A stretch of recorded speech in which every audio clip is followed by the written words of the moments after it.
செய்யக்கூடாததையெல்லாம் செய்து கொண்டிருக்கிறார்கள். குறிப்பாக பாத்தீங்கன்னா இவர்கள் செய்த ஒரு அநியாயத்தின் ஒரு துளியை நான் இப்ப சொல்றேன். விஞ்ஞானபுரம்ல உள்ள ஒரு பெண்மணி, ஒரு சகோதரி வந்து பாத்தீங்கன்னா 1 மாத கை குழந்தை வைத்திருக்கின்ற ஒரு பெண்மணியை வந்து பாத்தீங்கன்னா எந்த விதமான ஈவு இரக்கமும் ஈவு இரக்கமற்ற பதர்களா அப்படிங்கிற மாதிரி கிட்டத்தட்ட மெஞ்ஞானபுரம் அருகில் இருந்து கிட்டத்தட்ட ஒரு 50 கிலோமீட்டர் முள்ளக்காட்டுக்கு மாத்திருக்காங்க. அது எதுக்காக அப்படின்னா, நாங்கள் கருணை உள்ளம் கொண்டவர்கள், வெள்ளை அங்கி தரித்தவர்கள் என்று சொல்லிக் கொள்கின்ற ஆயர் ஒருத்தருடைய மனைவியை அங்க வந்து அப்பாயின்மெண்ட் போடுறதுக்காக இருக்கட்டும். அவர்கள் வந்து நல்லா இருந்தாலும் ஆசீர்வதிப்பாங்க. ஆனால் ஒரு ஐயருடைய மனைவியை வந்து அப்பாயின்மெண்ட் பண்றதுக்காக ஒரு பிறந்து ஒரு மாதமே ஆன ஒரு சிசுவை கையில் ஏந்தி கொண்டு ஒரு பிள்ளை வந்து பாத்தீங்கன்னா இங்க இருந்து விஞ்ஞானபுரத்துல இருந்து என்ன பண்ணோம், உள்ளக்காட்டுக்கு போனோம்னா இவர்கள்லாம் வந்து பாத்தீங்கன்னா எந்த வகையில் மனிதர்கள் என்பதை நீங்கள் என்பதை புரிந்து கொள்ளுங்கள்.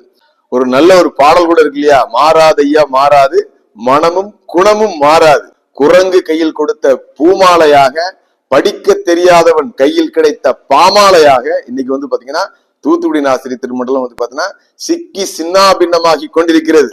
கிட்டத்தட்ட இன்னைக்கே பாத்தீங்கன்னா 70 ஆசிரியர்களுக்கு மேல நம்ம இருக்காங்களா, கண்ணா பின்னான்னு டிரான்ஸ்பர் போட்டுருக்காங்களாம்.